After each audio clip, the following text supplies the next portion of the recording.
मेरे चैनल को सब्सक्राइब करें और बेल आइकन दबाकर भेड़ियों के झुंड का हिस्सा बनें। लास्ट वीडियो में हमने ब्लू बीटल और बूस्टर गोल्ड की फ्रेंडशिप का एक किस्सा देखा, जिसमें बूस्टर फ्यूचर से आकर टेड कॉर्ड को उसकी मौत की खबर सुनाता है और राज अल गुल के लोग उसे पकड़कर ले जाते हैं। और बाद में गुल उन सब लोगों को जिनको उसने किडनैप करवाया था, उनको लाइव ट्रांसमिशन में वो किलर क्रॉक और ऑर्का को खिला देता है। और एंड पर हमने बूस्टर गोल्ड और टेड की थोड़ी सी दुख भरी बातचीत देखी। अब आगे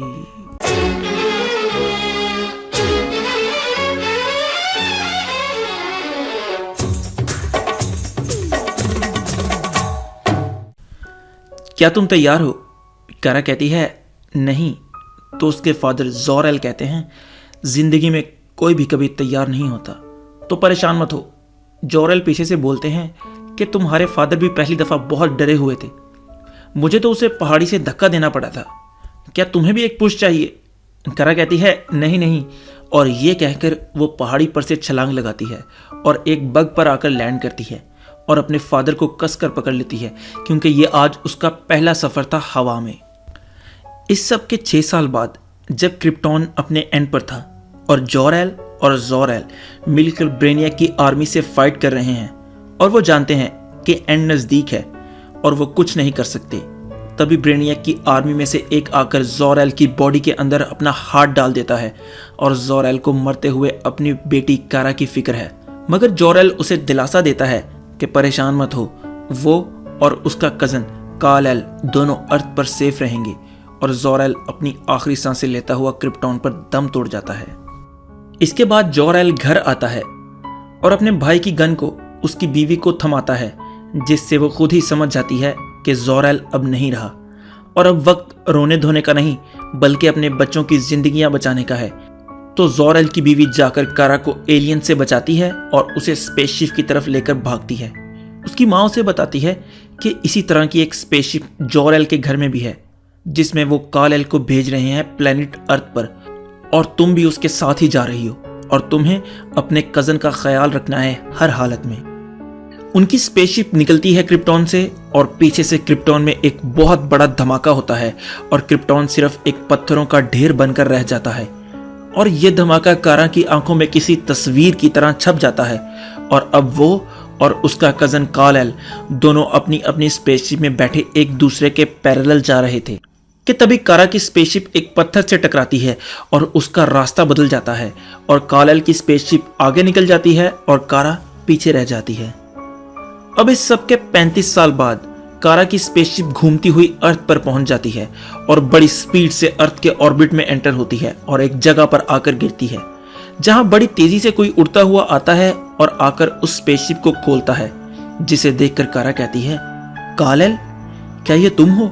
और सामने ब्लैक एडम खड़ा था, जो कहता है नहीं, मगर मैं उसका एक अच्छा दोस्त हूं और तुम मुझ पर भरोसा कर सकती हो। इसके बाद ब्लैक एडम उसे अपने महल में ले जाता है और उसकी देखभाल की जिम्मेदारी लेता है। वो उसे कहता है कि मैं ये तो नहीं जानता कि तुम उस स्पेसशिप में कितने सालों से थी, मगर तब से लेकर अब तक बहुत कुछ बदल चुका है। क्या तुम भी क्रिप्टॉन से आई हो? तो कारा सर हिलाकर हाँ में जवाब देती है।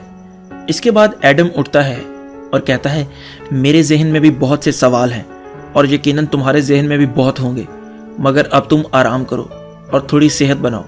जब तुम रेडी हो जाओगी हम तब बात कर लेंगे, क्योंकि मुझे अभी यहाँ से जाना है। वो अपनी खादमा से कहता है कि इसे खाना, पानी और जो कुछ भी मांगे इसे ला कर दो और इसको सूरज के सामने रखो।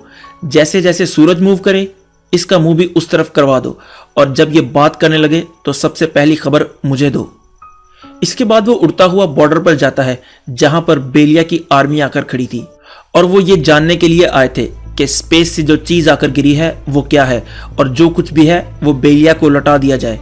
मगर एडम कहता है जो चीज खंदक की सरजमीन पर आकर गिरती है वो खंदक और उसके लोगों की होती है। अब जाओ, यहां से चले जाओ। तो बेलिया का आर्मी जनरल एडम को कंधे से पकड़कर खींचता है और ये करके उसने अपनी हद पार कर दी थी और एडम के बिजली के एक ही झटके से वो जनरल मिट्टी का ढेर बन जाता है और वो उन्हीं के टैंक उठाकर उन लोगों पर मारता है और एक ऑफिसर को गर्दन से पकड़कर कहता है जाओ और जाकर अपने प्रेसिडेंट से कह दो कि खंदक की तरफ अगर अगली दफा उसने अपने टैंक का रुख किया तो अच्छा नहीं होगा उसके लिए। और वहां ये सब विक्सन और एनिमल मैन खड़े देख रहे थे जो कि खुद उस स्पेसशिप को देखने आए थे, और वो ये सब वाकया गुल को बताने के लिए वहां से चले जाते हैं। इसके बाद जब एडम अपने महल में वापस लौटता है तो उसकी खातिमा बताती है कि उसने बोलना शुरू किया है और उसने मुझे अपना नाम कारा बताया, और इसके बाद मैं कमरे से बाहर आ गई ताकि आप उससे पहली दफा बात कर सकें। एडम कमरे में दाखिल होता है तो कारा कहती है मेरा प्लेनेट मेरी आंखों के सामने तबाह हो गया और मैं कुछ नहीं कर सकी। ऐसा लगता है जैसे कि ये कल ही की बात हो। तो एडम कहता है तुम अभी परेशान हो, तुम थोड़ा आराम कर लो, कल बात करते हैं इस बारे में। तो कारा कहती है नहीं, मैंने शिप में बहुत आराम कर लिया, मुझे अब सब कुछ जानना है। और आपने कहा था कि आप काल-एल को जानते हैं, मगर ये कैसे हो सकता है, वो तो सिर्फ एक छोटा सा बच्चा है। तो एडम कहता है वो एक बच्चा नहीं है बल्कि वो एक ग्रेट लीडर है।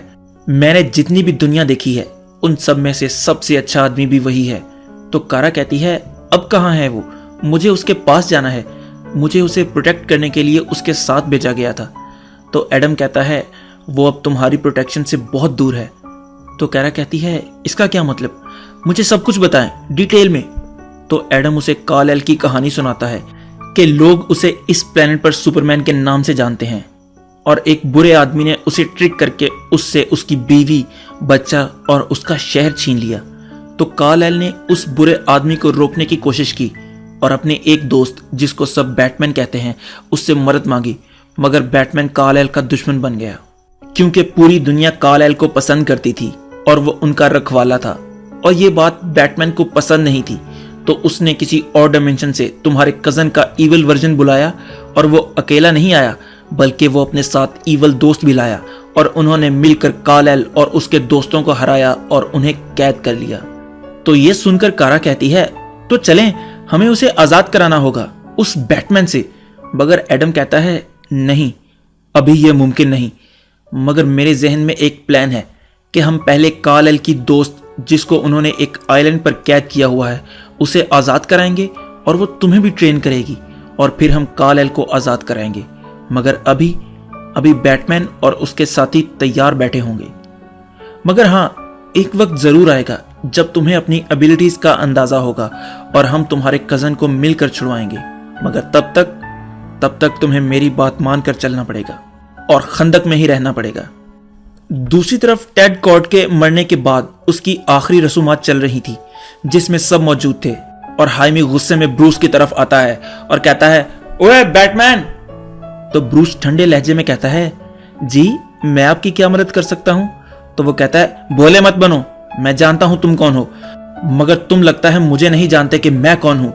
तो ब्रूस उसे गिरेबान से पकड़कर खींचता है और कहता है मैं बड़ी अच्छी तरह जानता हूं कि तुम कौन हो, तुम हाइमी हो, नए ब्लू बीटल।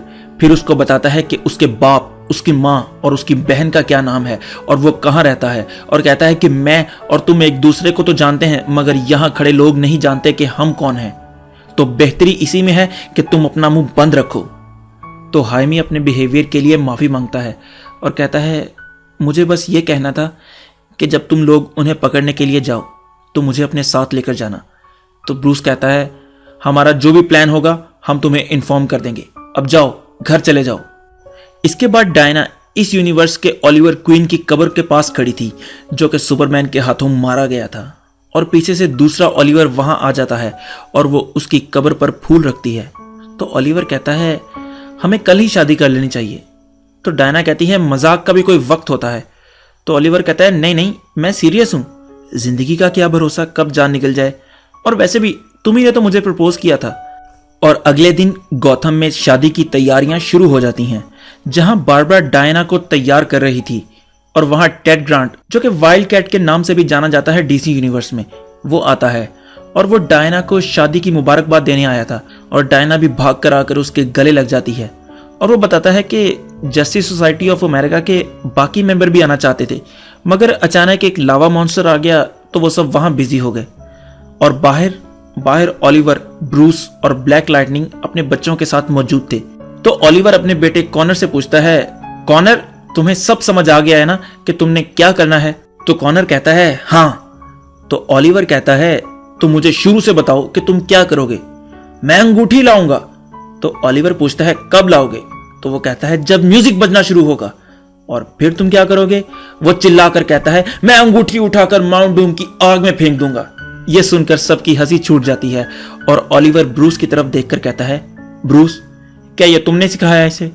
तो ब्रूस कहता है हाँ शायद। और तभी ब्रूस की घड़ी का अलार्म बजता है और वो अपनी टाई खोलते हुए वहां से निकलने लगता है और ओलिवर और डायना की शादी वाली गाड़ी भी ले जाता है। और ओलिवर के पूछने पर बताता है कि थोड़ा पर्सनल काम याद आ गया और वो उस गाड़ी को लेकर बड़ी तेजी से वेन मैनर के अंदर दाखिल होता है और अपनी फैमिली की कब्रों के पास जाता है, जहां पर उसके माँ बाप की कब्रें तो ठीक थी मगर एल्फ्रेड की कब्र को किसी ने खोदा हुआ था। और जब वो दूसरी तरफ देखता है तो डेमियन एल्फ्रेड की लाश अपने हाथों में उठाए खड़ा था और उसके पीछे अथानासिया और इवल बैटमैन खड़ा था।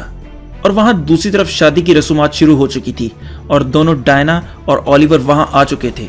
और उस बिल्डिंग की छत पर डेडशॉट और बाकी सुसाइड स्क्वाड के मेंबर खड़े थे जो कि शादी के रंग में भंग डालने आए थे। और यहाँ पर हमारी आज की वीडियो का एंड हो जाता है। तो अगर आपको आज की वीडियो पसंद आई हो तो लाइक करें, कमेंट करें और सब्सक्राइब ज़रूर करें। तो खुश रहें, खुश रखें। अल्लाह हाफिज़।